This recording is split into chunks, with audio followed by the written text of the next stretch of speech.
Hi guys, मैं Ravi Prakash. Good morning आप सभी को। आप अच्छे होंगे उम्मीद करते हैं। तो बेसिकली आज हम लोग पढ़ने जा रहे हैं मध्यकालीन भारत। और मध्यकालीन भारत आप लोग जानते हैं कि भारतीय इतिहास को 3 खंडों में पढ़ा जाता है: प्राचीन इतिहास, मध्यकालीन इतिहास और आधुनिक इतिहास। तो हम लोग अभी शुरुआत करेंगे मध्यकालीन इतिहास। तो मध्यकालीन इतिहास का जो टाइम पीरियड बांटा गया है इतिहासकारों के द्वारा वो है 712 से लेकर के 1707 ईस्वी तक। तो इस पीरियड को हम लोग पढ़ेंगे। हम लोग मध्यकालीन में सबसे पहले पढ़ेंगे कि विदेशी का जो भारत पर आक्रमण हुआ उसके बारे में। तो हम लोग जानते हैं कि इस्लाम धर्म को प्रचार प्रसार करने के लिए कुछ विदेशी आक्रांता यहाँ आए और भारत पर मतलब कब्जा किया, और उसके बाद में धीरे धीरे वो शासन भी कर लिए। इसीलिए हम इस टॉपिक को नाम ही रखे हैं कि यानी भारत पर मुस्लिम आक्रमण एवं शासन। कहने का मतलब ये है कि भारत से पहले जो आए वो शासन करने नहीं आते थे, वो लूटपाट करके चले जाते थे। लेकिन धीरे धीरे उस लोग का मनोबल बढ़ते गया और उसके बाद क्या करते हैं कि जो इस पर शासन करने लगे। तो हम सभी के बारे में एक एक करके पढ़ेंगे, आप लोग थोड़ा सपोर्ट कीजिए। तो सबसे पहला चीज है कि हम लोग आए हैं तो देखेंगे सबसे पहली बात जो है वो अरब का आक्रमण हुआ। और अरब आक्रमण जो थे वो ईरानी लोग थे। तो ईरान से जो आए थे वही अरबी हुआ करता था। और हम थोड़ा पीछे जाएंगे तो 636 ईस्वी में ही पहले अरब ने आक्रमण कर लिया था, लेकिन वो असफल आक्रमण रहा था जो बम्बई के क्षेत्रों में थाने पर किया था। ठीक है, लेकिन हम उस मध्यकालीन में जब आएंगे तो मध्यकालीन में जब आएंगे तो 712 से माना जाता है। तो 712 का सफल आक्रमण होता है, लेकिन उससे पहले 2 आदमी को भेजा था जो वहां का गवर्नर, वो थे असफल। तो 11 में असफल आक्रमण होती है, 12 में सफल आक्रमण। तो ये यहाँ से क्वेश्चन बनने की उम्मीद रहती है कि विदेशी द्वारा जो है, अरबों द्वारा जो है, यानी कि पहला असफल आक्रमण कब हुआ और सफल आक्रमण कब माना जाता है। तो 11 में असफल माना जाता है और 12 में सफल माना जाता है, जो मोहम्मद बिन कासिम। तो हम लोग बेसिकली वही पढ़ेंगे। तो कुछ इसकी कहानी है उसको समझिए। तो देखिए कहानी क्या है कि उसके बाद हम लोग इधर चलेंगे कि आज ये भारत जो हम लोग देख रहे हैं ये बेसिकली जो है ना, ये वाला जो गुजरात वाला क्षेत्र है, तो ये बेसिकली जो है ऐसे भारत जो अभी वर्तमान में है, तो ये वाला पार्ट जो है ना ये मेरा ही था जो अभी वर्तमान में पाकिस्तान की तरफ है। तो यहाँ पर आती है ईरान। ठीक है, ईरानी लोग होते हैं, अरब होते हैं, यहाँ पर दक्षिण अफ्रीका होता है। अब यहाँ से क्या होता है कि भारत के रास्ते श्रीलंका में व्यापार होता है। किनका? ईरानियों का भारत के रास्ते कितना होता है, यानी कि जो कहते हैं ईरान और यानी कि श्रीलंका का व्यापार होता है। भारत के भी साथ होता है, क्योंकि भारत उस समय भी बहुत सारा राजा रजवाड़ा हुआ करता था भारत में। तो यहाँ से इसकी मतलब व्यापार, बिजनेस व्यापार होता है। तो ये सिंध के रास्ते होता है। अब सिंध के रास्ते होता है तो सिंध पर वहाँ उस समय का राजा दाहिर हुआ करता है। ठीक है, अब उसको एवज में पढ़ेंगे। तो दाहिर जब हुआ करता है तो यहाँ से जो इनके व्यापारी जो अपना सामान लेके आ रहे थे सभी श्रीलंका से, यानी कि ईरान, तो ईरान के जो व्यापारी थे तो उसको थोड़ा आप समझिए। ईरान यहाँ तो यहाँ लूटपाट हो जाती है देवल बंदरगाह पर। यहाँ पर यानी जो सिंध है देवल बंदरगाह, तो यहाँ पर क्या होता है कि लूटपाट हो जाती है। यहाँ तक तो समझ में आ गया क्यों क्यों इस तरह का होता है। अब यहाँ पर जो लूटपाट होता है तो आप बताइए कि ईरान जो है ना, ईरान में जो है ना गवर्नर काल चलते रहता है। तो ईरान के गवर्नर होता है अल हजाज। कौन होता है?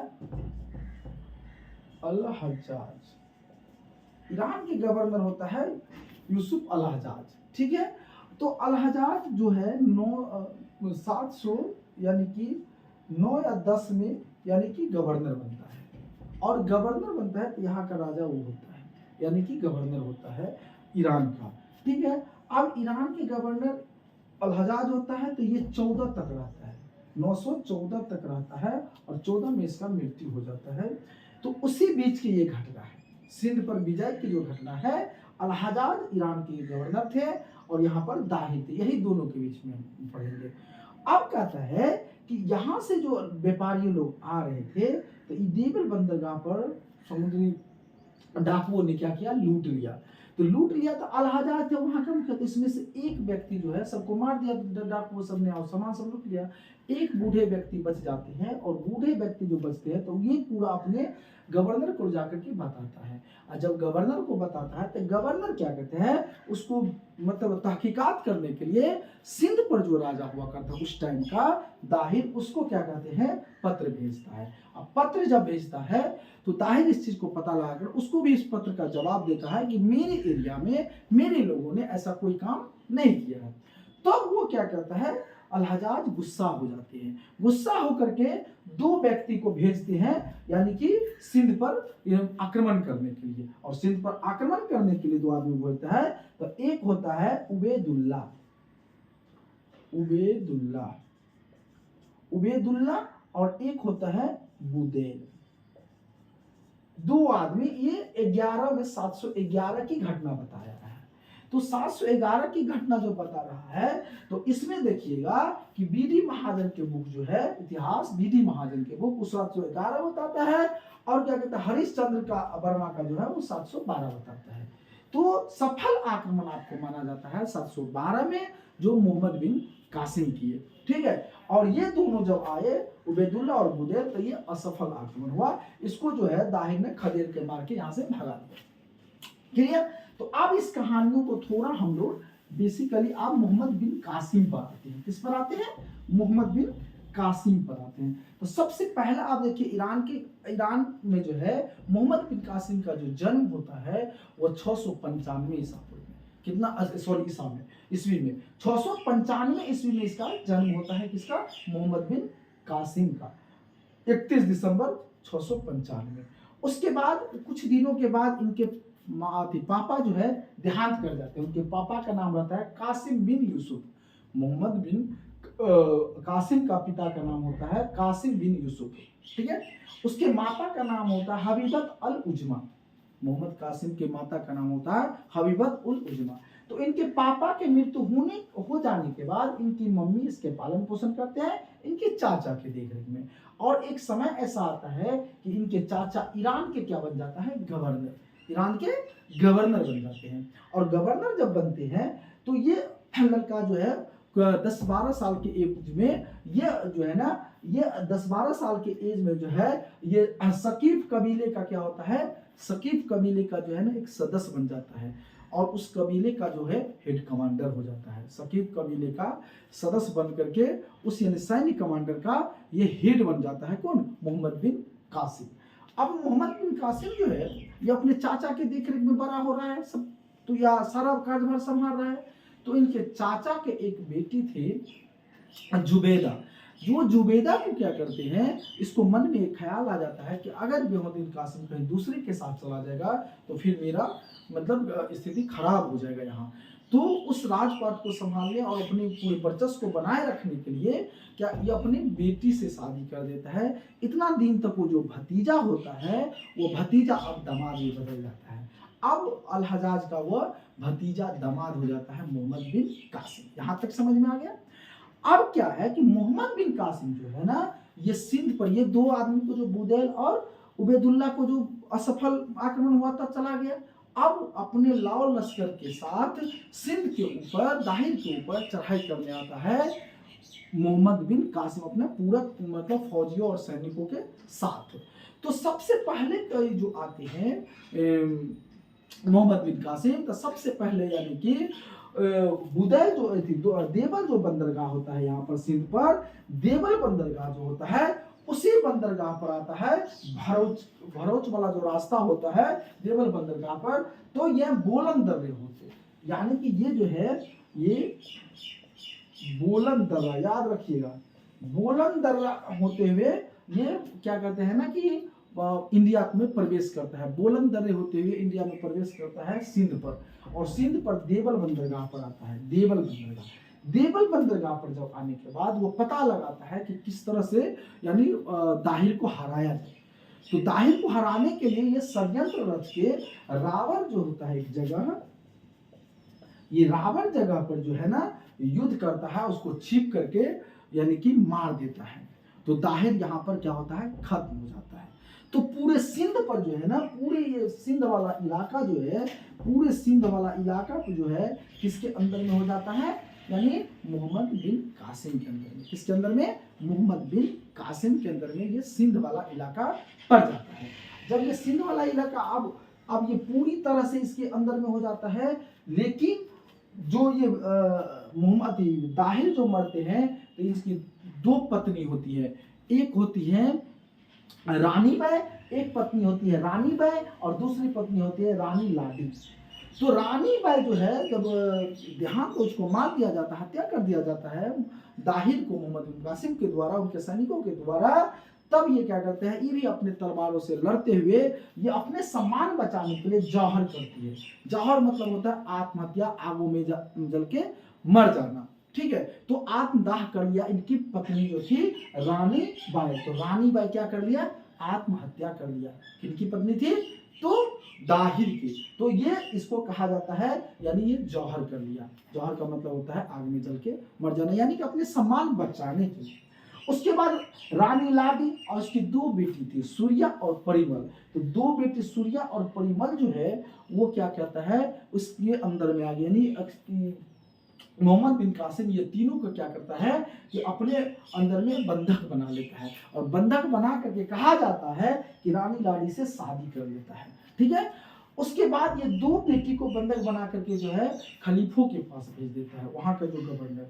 तो इसी बीच में एक घटना घट जाती है, क्या कि जो सूर्या और परिमल को जो वो अपने वहां पर जो भेजता है ईरान में, तो वहां क्या होता है कि जो वहां जो इनके चाचा पहले गवर्नर हुआ करता था, वो चाचा अब मतलब गद्दी पर से उतर के मर गए, यानी कि वहां से गवर्नर पद से भी हट गया और वो उसका देहांत हो गया। तो वहां का जो है गवर्नर जो है वो बन गया है कौन, मोहम्मद सुलेमान।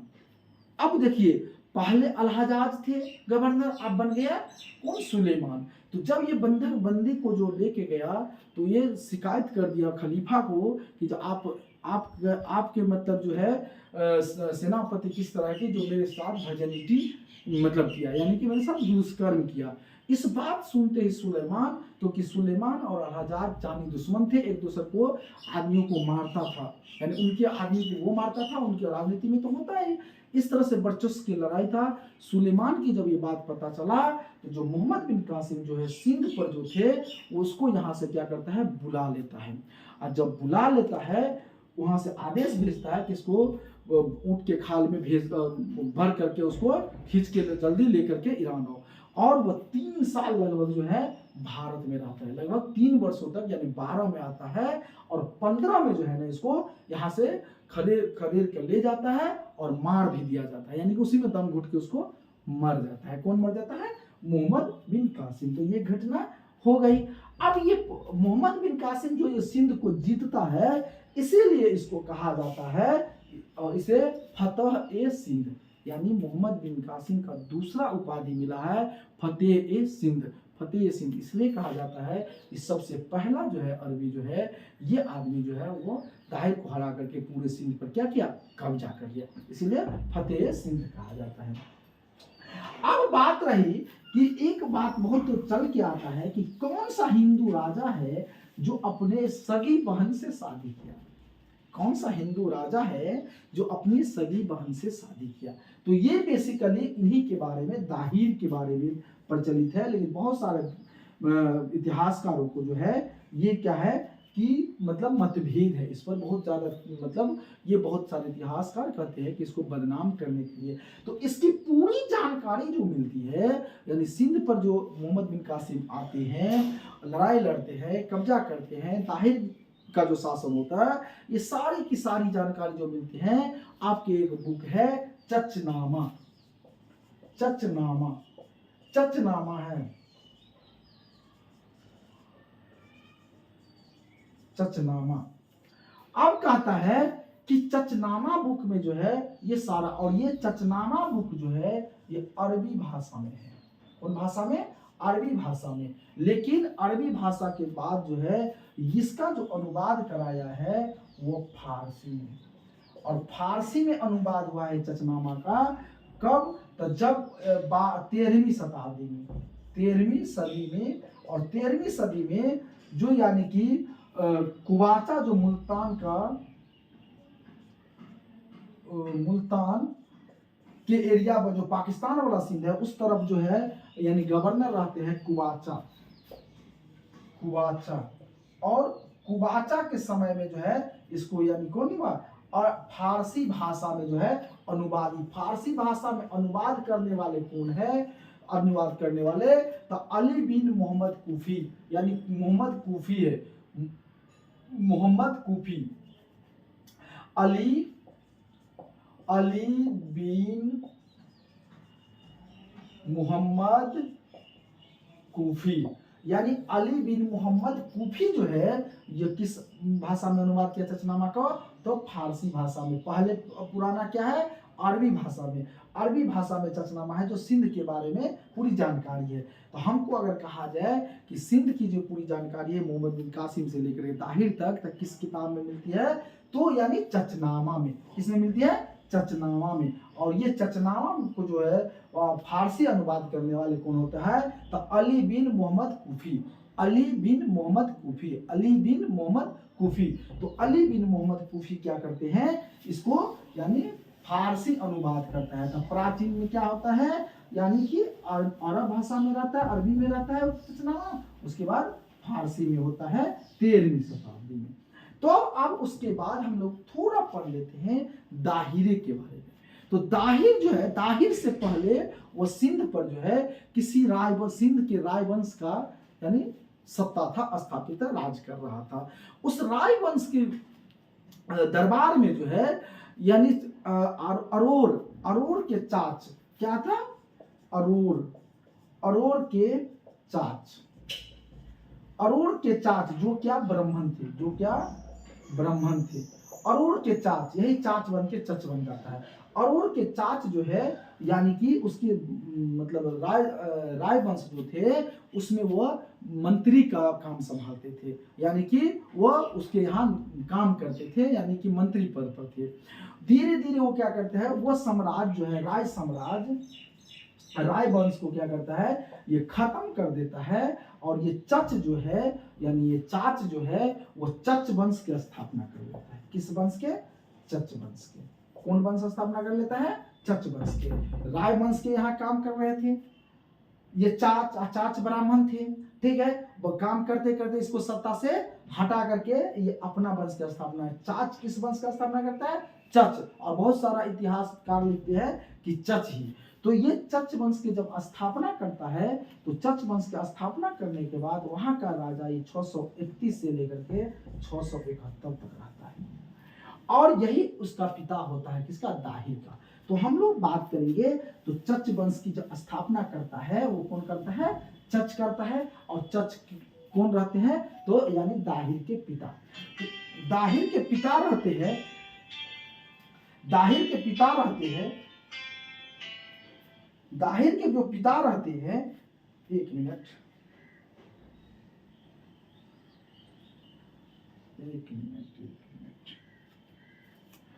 दाहिर के जो पिता रहते हैं तो चच। तो अब उस चच जो है ना वहां पर जो है ये चच को जो शासन होता है तो इसे जयसिंह या रघु कहा जाता है। ऐतिहासिक वृत्तांत में है, यानी चच को जो है क्या कहा जाता है, जयसिंह या रघु। गौर करिएगा चच वंश की स्थापना कैसे किया, क्योंकि वहां वो रायवंश को हटा करके चच वंश की स्थापना किया। ये लगभग 40 सालों तक शासन करता है सिंध पर। और उसके बाद उसका भतीजा आता है, ठीक है, और उसके बाद उसका बेटा यानी कि दाहिर आता है। तो चच जो है, चच के जो है ना 2 बेटा होता है, एक धरसिया और एक होता है दाहिर। तो चच जो है शादी करता है एक विधवा से। चच की पत्नी क्या होती है, यानी एक विधवा होती है सुहांदी। यानी चच जो है चाच से बन गया चच। तो चच कौन थे, यानी कि रायवंश को जो हटा करके क्या बन गए, वो वहां के राजा बन गए सिंध के। और उनकी पत्नी कौन थी, सुहांदी। वो विधवा से शादी किया था, जो विधवा थी। और सुहांदी और चच से जो है क्या निकला, यानी कि 3 बच्चे हुए। 2 भाई हुए, यानी धरसिया और दाहिर, और एक था लाडी। ठीक है। इसी लाडी के बारे में कहा जाता है कि दाहिर शादी कर लेता है, इसी लाडी के बारे में कहा जाता है दाहिर शादी कर लेता है, ठीक है। तो अब बात यह है कि राजा बनता है जज, तो 631 से 671 तक रहता है, 671 तक ये शासन करता है और ये अपनी राजधानी बना लेता है अरोर को। ये अपनी राजधानी कहाँ बनाता है? अरोर को बनाता है। और इसकी मृत्यु हो जाती है 671। इसकी मृत्यु कब होती है? 671 में होती है। अब 71 के बाद जो वहां का राजा बनता है उसका भतीजा बनता है चंद्र। कौन बनता है? चंद्र, यानी कि चच के जो है मरने के बाद उसका भतीजा जो है चंद्र वहां का राजा बनता है। तो चंद्र राजा बनता है तो चंद्र ज्यादा दिन तक नहीं टिक पाता है, 79 में उसको गद्दी से हटा देता है दाहिर। अब आइए हम दाहिर पर। तो चंद्र हो गया, पहले रायवंश थे सिंध पर, रायवंश के हटा करके चच बने और चच के हटाकर चच जब मर गए तब कौन बना? चंद्र बना। और चंद्र मात्र 7-8 साल रहते हैं और उसके 79 में उसको हटा दिया जाता है। उसके बाद कौन बनता है? दाहिर। अब बताइए दाहिर के बारे में। तो ये जो दाहिर जो है, ये दाहिर जो है 79 से लेकर के और जब तक मोहम्मद बिन कासिम है आया तब तक यही राजा थे। और अलहजाज के समय में भी ये राजा थे। जो अलहजाज जब गवर्नर थे तो दाहिर राजा थे। तो दाहिर और अलहजाज के से लेकर के और मोहम्मद बिन कासिम के बीच जो जुगलबंदी, और मोहम्मद बिन कासिम इसको बाद में हत्या कर देता है, हरा देता है और यहाँ स्थापित सत्ता कर लेता है। तो राजा दाहिर जो है इसका जन्म होता है यानी कि 663 ईस्वी के 663 में इसका जन्म होता है। 79 में ये गद्दी पर बैठता है, यानी 16-17 साल की उम्र में ये भी राजा बन जाता है। 69 में गद्दी पर बैठता है और ये इसका पत्नी होती है, ये शादी करते हैं रानी बाई से। एक पत्नी रानी बाई होती है, दूसरा होता है रानी लाडी। तो रानी लाडी जो है उससे 2 बच्ची होती है, सूर्या और परिमल। रानी लाडी से 2 बच्ची होती है, सूर्या और परिमल। तो सूर्या और परिमल जो होती है ये रानी लाडी की बेटी होती है। तो जब युद्ध होता है ताहिर और क्या कहते हैं मोहम्मद बिन कासिम में, तो उसमें लड़ते लड़ते क्या कहते हैं ये रानी बाई जो है वो अपनी क्या करते हैं जौहर कर लेती है, यानी कि आत्मदाह कर लेती है। लेकिन रानी लाडी और सूर्या परिमल तीनों को ये इसके लोगों और ये मोहम्मद बिन कासिम बंधक बना लेता है, जो बाद में कहा जाता है रानी लाडी से शादी करता है। और उसके बाद क्या कहता है सूर्या और परिमल को बंधक बना के वहां खलीफा के पास भेज देता है। जब खलीफा के पास जाती है तो ये अपना वर्जिनिटी का हवाला देते हुए इसको कहता है कि मेरे साथ ऐसा किया है दुष्कर्म। तो ये वहां का जो खलीफा होता है वो खलीफा क्या करते हैं इनको मोहम्मद बिन कासिम को भारत से बुला लेता है। कहां से बुला लेता है? भारत से इसको बुला लेता है और बुला के यहाँ से ये मतलब वहां बुलाने के बाद उसको चला जाता है और उसको जो आदेश रहता है कि इसके गलत आरोपों में कि तो इसको ऊंट के खाल में लेकर के आओ भर के, तो वो दम घुट करके मर जाता है। तो इसकी जो मृत्यु हो जाती है वो यानी 15 में मृत्यु होता है। 3 साल लगभग भारत में रहा और इस तरह से ये पूरा का पूरा कहानी इस पर क्या होता है खत्म हो जाता है। यानी मोहम्मद बिन कासिम भी मर जाते हैं, यहाँ दाहिर भी की हत्या हो जाती है और ये पूरे के पूरे जगह पर किसका शासन हो जाता है? दाहिर का, यानी कि मोहम्मद बिन कासिम को जो है उनके लोगों का यहाँ पर क्या होता है यानी कि शासन हो जाता है। और उसके बाद सुलेमान वहां से उसका डायरेक्ट करता है। तो आपको कैसा लगा कि आप लोग बताएंगे कमेंट में। अगर इसमें बेहतर करना होगा तो हम और बेहतर करेंगे। जय हिंद, जय भारत।